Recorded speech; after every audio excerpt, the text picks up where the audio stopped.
پته ولګېده د پښتون وینه د پارامي چرګ نه هم ارزانه شوه.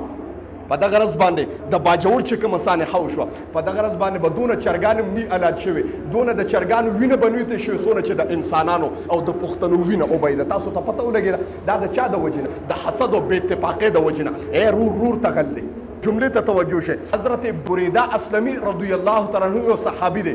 هغه وی د نبی اسلام مبارک د قتل معاذ الله د نبی اسلام په قتل باندې سر اوخان مقرر شو.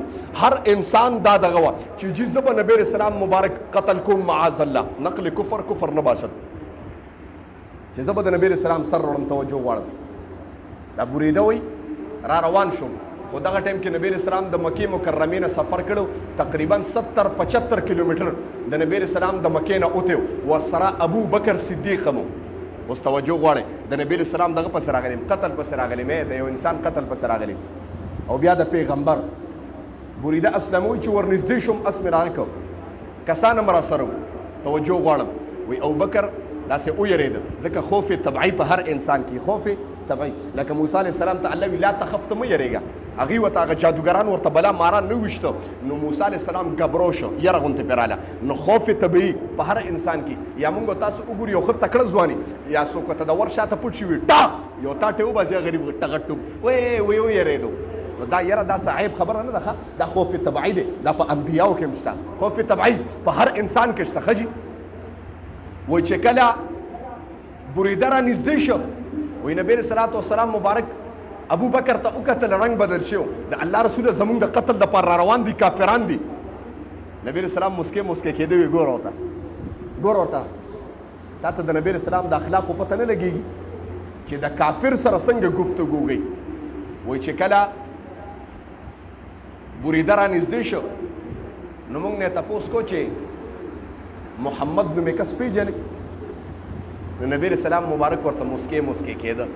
د پیغمبر دغه ته توجه شي ښه مسکې کېده. نو نبی اسلام په مخ کې شو ته ستا څه نوم دی؟ هغه ورته جیب بریده مې نوم دی. بریده د برد نه دی یخوالي ته وایي.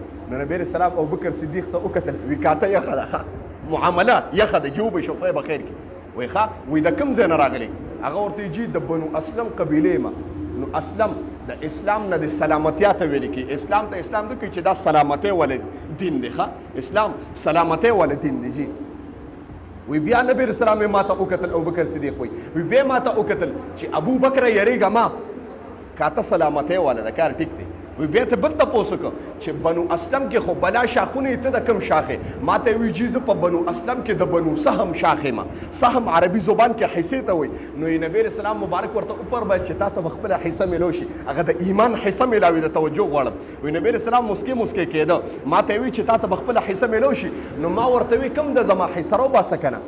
ما ته چې حسابات کې وېما کوم چې ته محمد پسې ګرځې کوم محمد پسې چې ته ګرځې هغه محمد ستا مخې ته ولاړ دی. ما ته وی ښه هغه محمد ته قسم دې وي ستا د الفاظو گفتگو نه متاثره شو. وایي کومه حصه چې وه هغه حصه ما نه پکار ده ایمان یې وویو الله تبارک وتعالی مسلمان که زما محترم نو د ایمان حصه ملو شوه.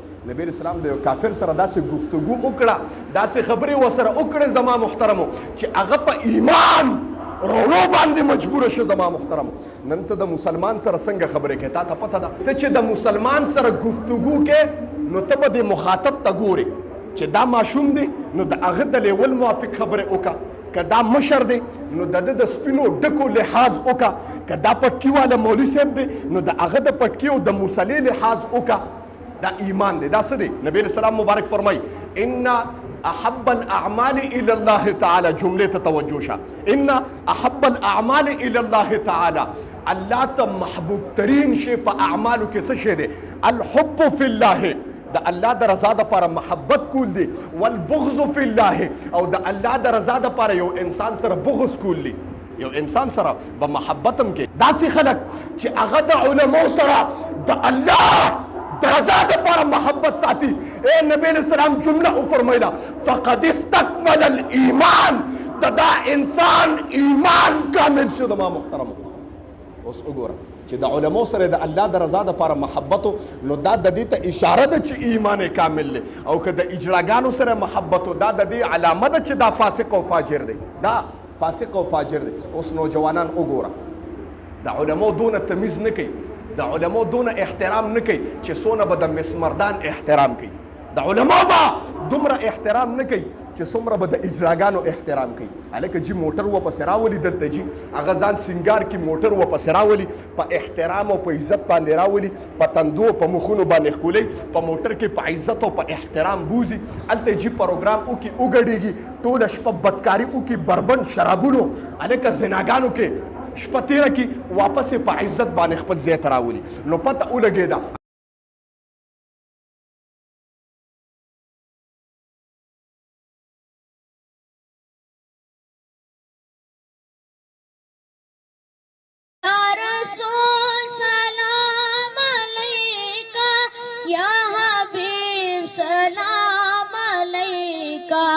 सलाम